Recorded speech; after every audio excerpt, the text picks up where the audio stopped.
wabarakatuh. Waalaikumsalam warahmatullahi wabarakatuh. Oke, sebelum kita mulai pelajaran pada hari ini, maka baiknya kita lakukan doa terlebih dahulu yang akan dipimpin oleh ketua kelas. Berdoa mulai. Bismillahirrahmanirrahim. Alhamdulillahirabbil alamin. Arrahmanirrahim. Maliki yaumiddin. Iyyaka na'budu wa iyyaka nasta'in. Ihdinas siratal mustaqim. Siratal ladzina an'amta 'alaihim ghairil maghdubi 'alaihim waladdallin. Amin. Bismillahirrahmanirrahim. Raditu billahi rabba wa bil islam madina wa lil muhammadin nabiyya wa rasula. Rabbi zidni ilman warzuqni fahma. Amin ya rabbal alamin. Sadaqallahul azim. Baiklah, terima kasih. Semoga yang mendengarkan membaca pada yang sekolah. Amin. Setelah sendiri Pak akan menjadi terlebih dahulu. Ali Muhammad Jaza, Andika Apriansa, Anggun Lestari, Anggun Yulitasari, Anggun Cantik Kayu, Hadir. Dela Amanda, Hadir. Erlanda Yadi, Gara Raples, Imam Fedi, Juliansa, Kinasta, Hadir. Leonardo,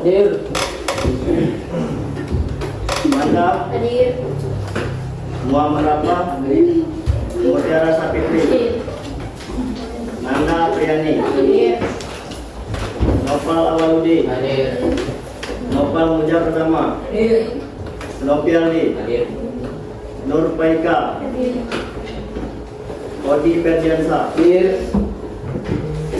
Kaka Jaidi, Hadir. Rizkyadwi, Hadir. Rokientia, Bani Rahmawati, Hadir. Manira Kaila Ibangia. Hadir.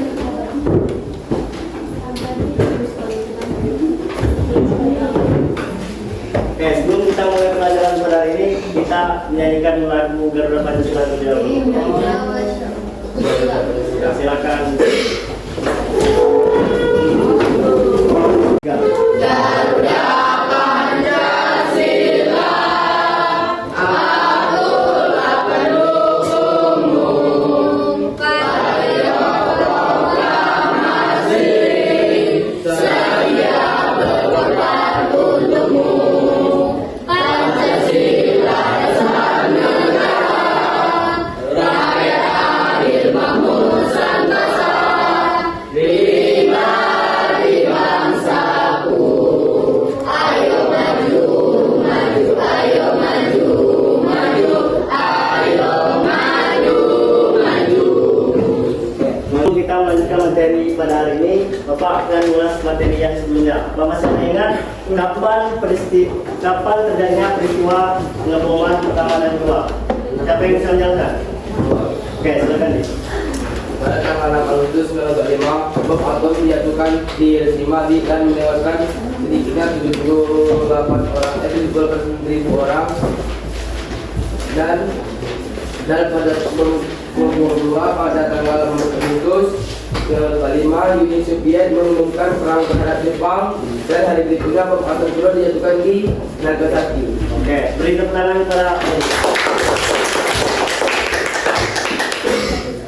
baiklah anak, di sini tujuan pelajaran kita pada hari ini adalah untuk memahami sebagai regenerasi muda bahwasanya sejarah itu sangat penting, di mana kita sebagai regenerasi muda itu harus memperbanyak wawasan dan memahami tentang sejarah yang ada di Indonesia. Kita harus mempunyai sikap patriotisme, di mana bahwasanya kita harus harus cinta pada tanah air dan harus berkorban demi kejayaan dan kemakmuran tanah air. Oke.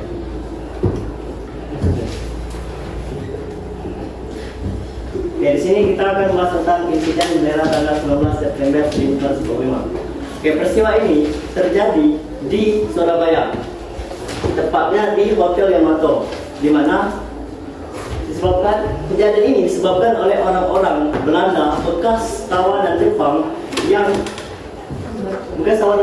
duduk di Hotel Yamato dan mengibarkan bendera Belanda di Hotel Yamato tersebut. Nah, di mana para pasukan-pasukan Belanda ini mereka menguasai Hotel Yamato dan membuat ulah mengibarkan bendera Belanda di puncaknya.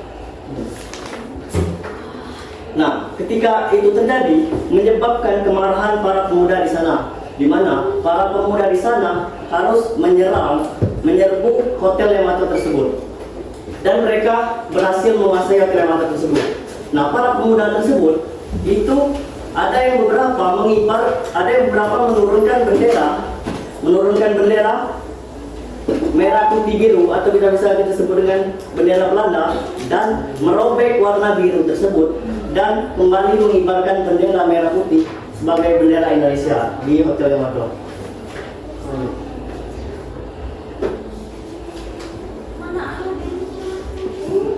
Oke, baiklah, di sini tentang perebutan pangkalan udara Anggir dan pabrik senjata bekas. Karena setelah Jepang menyerah dengan sekutu, kekuasaan Jepang di Indonesia itu melemah. Nah, para pejuang Indonesia itu memanfaatkan situasi tersebut untuk merebut senjata dari yang ditinggalkan oleh tentara Jepang. Nah, di Bandung, upaya merebut senjata dan fasilitas militer menjadi strategi penting untuk memperkuat pertahanan rakyat. Nah, pangkalan udara Anggir ini yang dikenal sebagai Lanut Hussein Sastra Negara itu merupakan suatu fasilitas penting yang pada saat itu dikuasai oleh Jepang. Nah, selain itu terdapat sejumlah besar senjata dan perlengkapan militer di gudang-gudang yang berada di sekitar Bandung. Lanjut.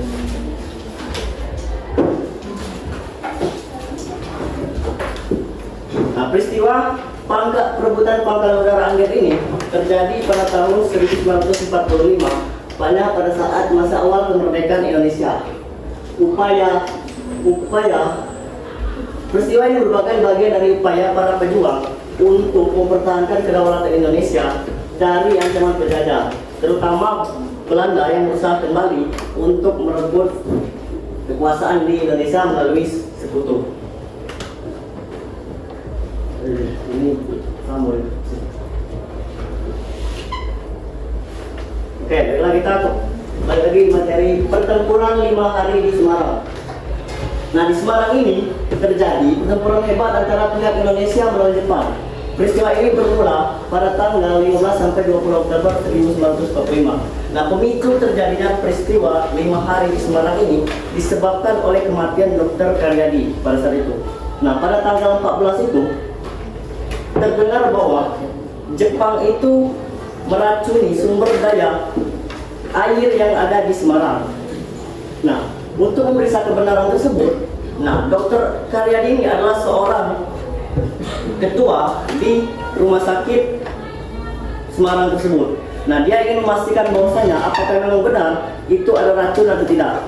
Nah, tetapi pada saat dia ingin memeriksa tersebut, dia dicegat dan ditembak mati oleh para pasukan tentara Jepang.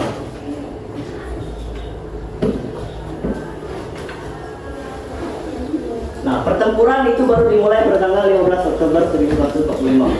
Nah, pada 15 Oktober ini, amarah warga Semarang atas kematian saudara dimuncak.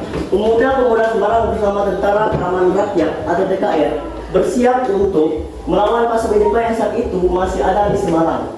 Nah, pada hari itu, pasukan Jepang yang dipimpin oleh Mayor Hideyoshi Nishiro itu melakukan serangan mendadak ke pusat kota, termasuk daerah Jalan, Pandanaran, Jombang, dan Simpang 5.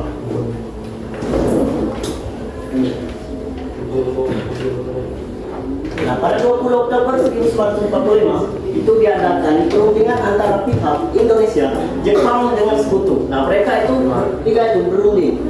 Hasil dari perundingan ini adalah penghentian tembakan dan menembak permusuhan. Pasukan Jepang juga diminta untuk membebaskan tawanan dan menyerahkan persenjataan mereka kepada pihak Sekutu. Dengan perundingan ini, pertempuran 5 hari di Semarang itu resmi berakhir. Nah, kita melihat dari peran 5 hari di Semarang ini, peran Gatot Karyadi dalam pertempuran 5 hari di Semarang adalah dia adalah seorang dokter yang memiliki dedikasi luar biasa dalam bidang kesehatan. Lahir pada 15 Mei 1902, ia menyelesaikan pendidikan di Netherlands Indies Artsen School atau NIAS di Surabaya pada tahun 1931. Nah, setelah lulus, Dr. Karyadi ini mengabdi di beberapa daerah, mulai dari Malang, Martapura hingga Manokwari. Selama bertugas di Manokwari, ia dikenal sebagai dokter yang sangat peduli terhadap masyarakat, terutama dalam menangani penyakit malaria yang memapaki di sana. Nah, Dr. Karyadi pada saat perang 5 hari di Semarang itu diabadikan menjadi nama rumah sakit sebagai penghormatan atas jasa-jasanya yang besar. Dr. Karyadi diabadikan sebagai nama rumah sakit tadi, yaitu Rumah Sakit Umum Pusat Dr. Karyadi. Penamaan ini tidak hanya untuk mengenang pengorbanan Dr. Karyadi di dalam pertempuran 5 hari di Semarang, tetapi juga untuk menghargai dedikasinya sebagai dokter yang mengabdikan hidupnya bagi kesehatan rakyat Indonesia. Oke, baik, anak sini.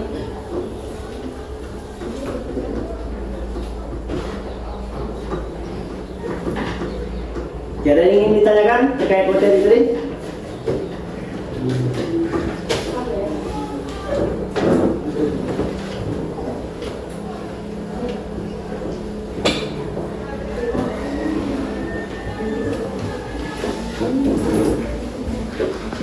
Nah, di mana setiap kelompok nanti akan mempresentasikan hasilnya di depan kelas. Nah, masih waktu 5 menit untuk kalian mencari tahu jawabannya.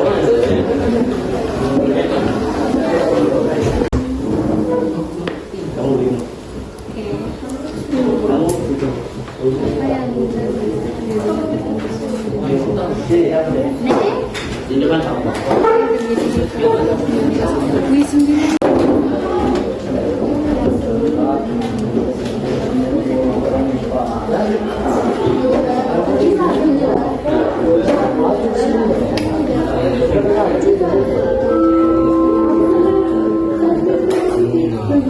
Saya bentar lagi waktunya.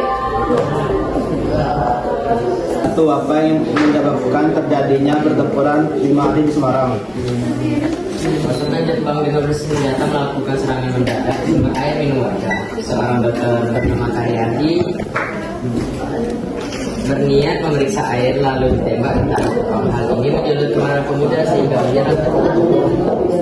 Dua, apa yang terjadi di tanggal 19 November 1945? Para pemuda menyerbu hotel yang besar dan memetik bendera Belanda yang berwarna biru. Di puncak gedung yang dikibarkan oleh bekas tawanan Jepang. Oke, tangan untuk kelompok.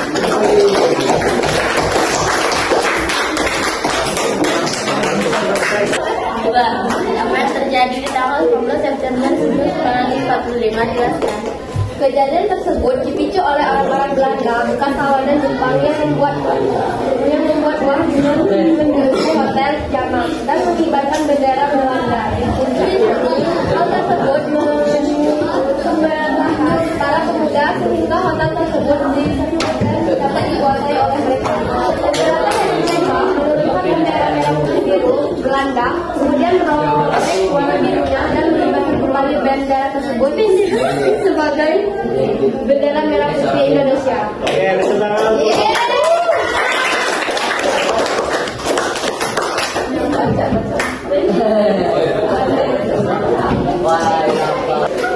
Spirit perjuangan, yang dimana artinya kita harus berjuang untuk kejayaan dan kemakmuran rakyat Indonesia.